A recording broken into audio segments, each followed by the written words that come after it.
নমস্কার বন্ধুরা, আজকে বিকালে ফুচকা খাইতে মন গেল। ছেলেও বললো যে মা ফুচকা খামো, তাই যে ফুচকা বানাইলাম, তোমাদের সাথে ভিডিওটা শেয়ার করলাম।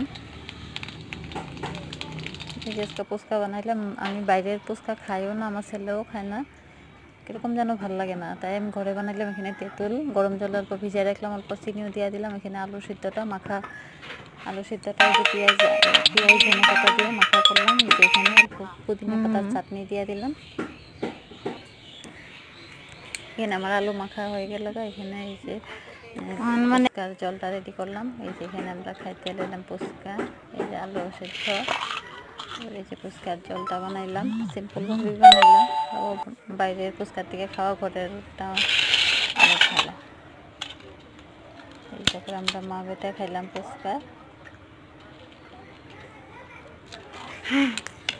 আমার ছেলে এই যে ফুচকার জল খায় না, ও খাইব এই যে প্লেন, শুধু খালি ফুচকাগুলি খাইব।